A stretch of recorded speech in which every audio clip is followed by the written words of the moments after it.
Oke, selamat sore rekan-rekan semua. Jadi pada kesempatan kali ini saya akan melanjutkan terkait dengan multi currency, di mana agenda kita pada video kali ini ada dua. Yang pertama itu currency dan yang kedua itu adalah exchange rate. Nah, jadi pertama-tama kita masuk dulu ke currency. Jadi currency itu adalah mata uang di dalam sebuah sistem.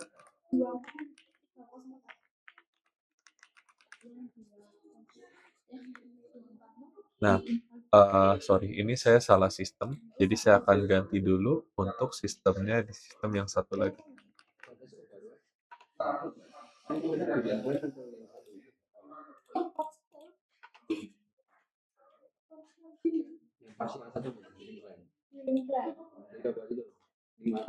Nah, oke. Jadi ini saya sudah login di sistem saya yang satu lagi.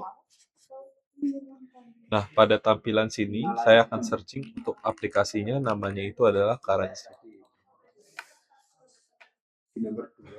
Nah, jadi ini adalah mata uang yang tentunya nanti akan digunakan ketika kita melakukan proses transaksi pada sistem.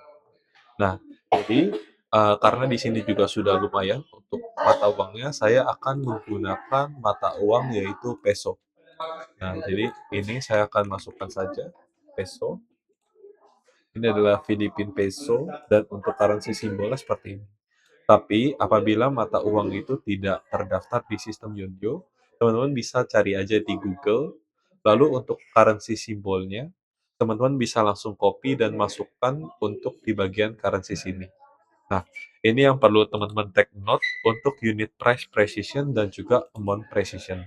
Nah, bedanya apa sih? Kalau ini jatuhnya itu adalah angka di belakang koma. Jadi kita itu ingin presisinya itu angka di belakang komanya itu ada berapa. Dan perlu teman-teman ketahui apabila angkanya ini itu sudah kita tambah, itu tidak bisa kita kurangin. Misal angkanya itu saya tambah menjadi 2 angka di belakang koma. Tapi sewaktu-waktu saya butuh lebih presisi lagi. Saya tambahkan menjadi 3 angka. Nah, tapi sewaktu-waktu saya tidak butuh angka 3 di belakang koma, sehingga saya mau turunin menjadi 2. Itu sudah tidak akan bisa lagi dilakukan teman-teman.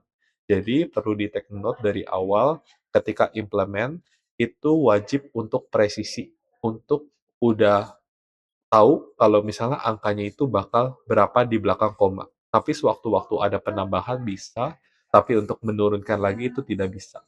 Dan juga untuk unit price rounding ini itu adalah sifatnya pembulatan teman-teman. Jadi, misal nih harga barangnya itu adalah 2.900. 2.900 misalnya ya, 2.900.581. Kalau misalnya saya pakai pembulatan yang ke atas 2.500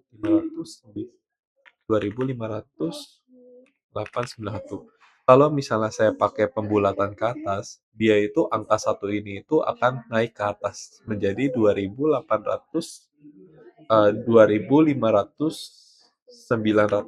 seperti itu. Tapi kalau misalnya saya menggunakan round down 2.500.891 ini walaupun angkanya misal 896 dia akan dibulatkan otomatis ke bawah menjadi 2.890 seperti itu. Nah, juga teman-teman yang perlu teman-teman juga ketahui di sini juga ada round. Jadi kalau misalnya teman-teman ingin menggunakan pembulatan pada umumnya, teman-teman bisa menggunakan pembulatan round. Jadi ketika di bawah angka 5, dia akan bulatkan ke bawah. Jadi ini misal angka 4, dia akan bulatkan menjadi 2.509,80. Tapi ketika angkanya di atas 5, misal 6, dia akan bulatkan menjadi 2.990.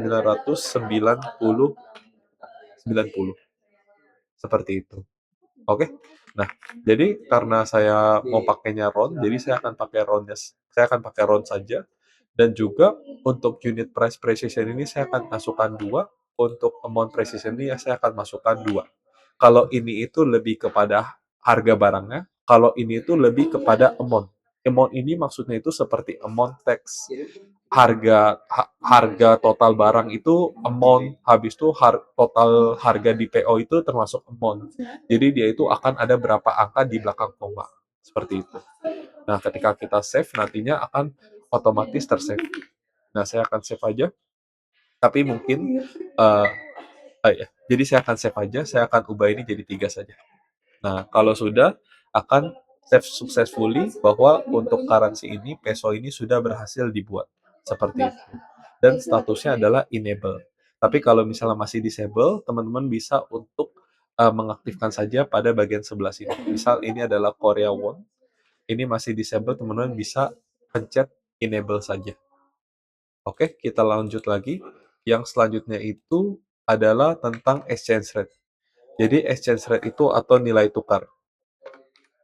Nah, jadi kalau misalnya company-nya itu sangat besar sekali dan ada di beberapa negara, kita bisa setting untuk nilai tukarnya.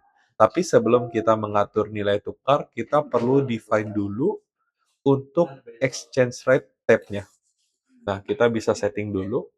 Ini saya sudah bikin untuk yang benchmark Agustus, tapi saya akan bikin baru lagi. Nah, ini saya akan buat sebagai IRT, misal AA01. Lalu untuk tab name-nya itu exchange rate bulan, misal AA01. Habis itu untuk precision ini adalah di belakang koma juga. Tapi ini itu kalau misalnya dalam currency itu bakal seperti ini. Filipin to IDR. Nah, ini tuh akan di belakang koma seperti ini. Jadi, kalau saran dari saya, teman-teman bisa masukkan itu angka 6 saja. Karena biasanya kalau misalnya USD to dollar, USD to IDR, ini biasanya itu lumayan banyak angka di belakang komanya. Jadi kalau misalnya dari 1 rupiah to IDR to USD ya. Nah, ini ada sekitar 1, 2, 3, 4, 5, 6. 6 angka di belakang koma. Seperti itu. Nah, saya akan masukkan 6 saja. Dan match historical date itu apa? Jadi, kalau misalnya ketika kita setting untuk exchange rate, misal nih, untuk rate-nya itu USD to IDR per tanggal 17 Agustus 2026 itu adalah sebesar 18.300. Tapi pada USD to IDR per tanggal 20 Agustus itu 2026 itu adalah 17.500. Nah, jadi pada waktu misal kita melakukan transaksi di hari ini di tanggal 19 Agustus. Transaksi tanggal 19 Agustus 2026. Nah, kalau misalnya kita kan hanya setting untuk exchange rate-nya di tanggal 20 Agustus di 17.500 dan di 17 Agustus itu di angka 18.300. Sehingga pada waktu transaksi di tanggal 19 Agustus 2026 ini, karena kita tidak setting untuk exchange rate-nya, otomatis rate-nya ini akan kosong, teman-teman. Tapi, kalau misalnya kita nyalakan untuk match historical date, ini itu tanggal 17 Agustus sampai tanggal 19 Agustus itu untuk exchange rate-nya itu bakal mengikuti daripada angka 18.300. Tapi pada waktu tanggal 20 Agustus akan mengikuti dengan exchange rate-nya tanggal 20 Agustus. Ini yang kita sebut dengan namanya quote date. Seperti itu. Tanggal mulai berlaku. Seperti itu. Saya akan aktifkan saja. Lalu untuk exchange rate representation form ini, saya akan setting sebagai average price. Jadi ini ada harga, ini sebenarnya bakal lebih berhubungan ketika teman-teman itu melakukan integrasi antara sistem Yonyo dengan bank, kayak gitu. Jadi misal, ini itu adalah harga jual mata uang asing.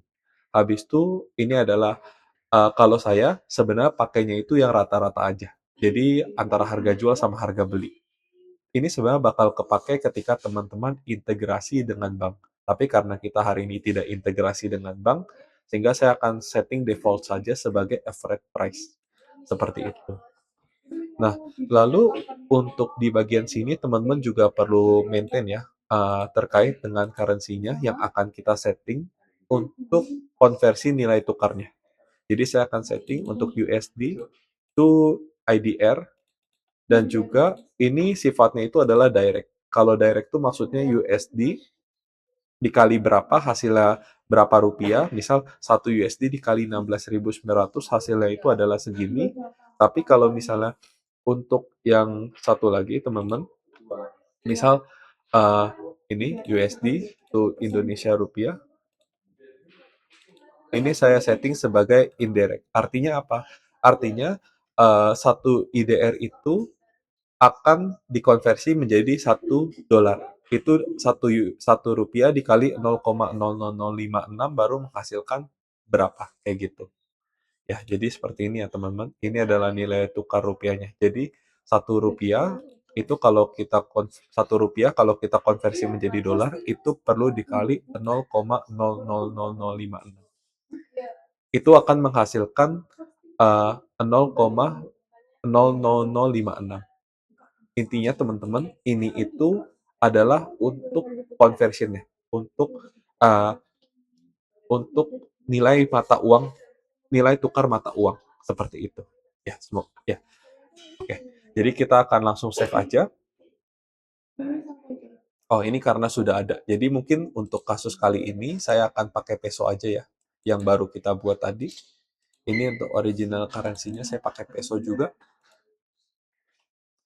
Ini saya harus masukkan dulu direct dan juga indirect. Lalu saya akan pencet save aja teman-teman. Dan sistem akan melakukan save.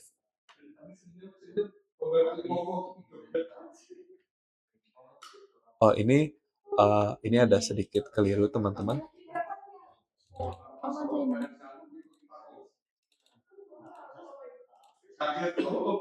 Nah, jadi seperti ini ya teman-teman. Jadi ini yang kalau yang indirect itu harus dibalik seperti itu. Oke. Nah, jadi kita akan langsung lanjut aja ke exchange rate-nya. Nah, di sini kita akan maintain terkait dengan nilai tukarnya. Jadi, saya akan buka dulu untuk exchange rate type yang sudah saya buat. Lalu di sini saya akan create new saja. Dan untuk original currency-nya saya akan pilih dari Indonesia Rupiah. Dan saya masukkan untuk tujuannya yaitu peso. Seperti itu. Dan ini untuk tanggal mulai berlakunya di hari ini. Dan nilai tukarnya itu peso to IDR 28853. Nah, jadi satu peso atau satu Filipin itu sama sama juga dengan 28853 kayak gitu ke rupiah. Jadi satu peso itu sama dengan 288 perak rupiah Indonesia. Seperti itu. Nah, ini kebalik ya. Sorry. Ini sempat kebalik.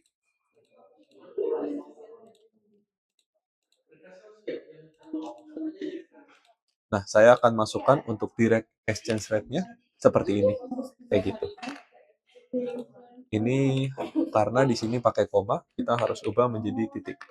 Nah, jadi untuk di tanggal 8, mulai di bulan 8 tanggal 19 untuk nilai tukarnya dari peso to IDR dia 28853. Dan berlaku juga sebaliknya kalau Indonesia rupiah to peso dia akan satu rupiah itu akan dikali 300 0,000346 kayak gitu. Kita balik aja IDR to peso. Ya, dia 0,0035. Ini 3466 seperti itu.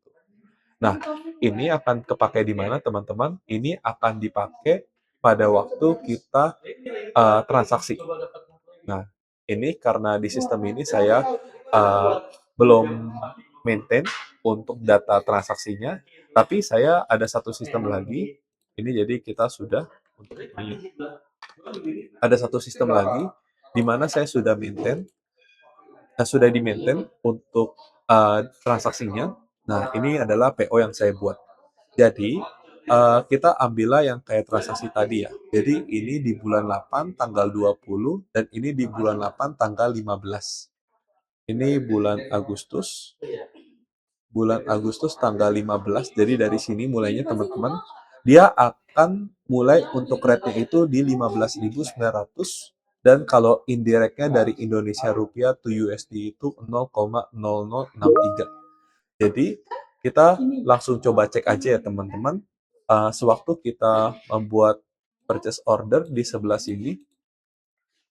Nah, seperti yang teman-teman bisa lihat, untuk dokumen date-nya itu di tanggal 19, dan juga dari currency-nya itu USD to Indonesia rupiah. Artinya dia itu merupakan USD to Indonesia rupiah, dia merupakan yang ini USD to Indonesia rupiah, dia itu merupakan direct exchange rate, dan rate-nya itu adalah 15.900 seperti yang kita lihat di sini.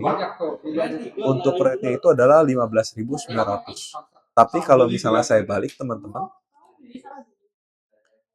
Indonesia rupiah to USD, maka untuk exchange rate-nya itu adalah 0, sekian 63. Coba kita cek ya, betul ya teman-teman. Jadi untuk indirect exchange rate-nya itu 0, sekian 63. Lalu ceritanya itu mulai tanggal 19 deh, kita mau setting untuk mulai hari ini, kita mau pakai rate-nya 16.900. Kita langsung save aja. Nah, ini di PO-nya, saya akan refresh dulu. Nah, pada waktu saya refresh, ini untuk exchange setup-nya, saya akan gunakan yang buatan saya ini. Dan di sistem satu lagi, nah, saya akan ganti untuk ininya sebagai USD to Indonesia rupiah. Nah, di sini kan USD to Indonesia rupiah 16.900. USD to Indonesia rupiah 16.900. Seperti itu teman-teman. Dan berlaku juga sebaliknya, Indonesia rupiah to USD. Dia menjadi 0,0059. Ini sesuai dengan angka di sebelah sini. Oke, mungkin itu saja dari saya. Terima kasih.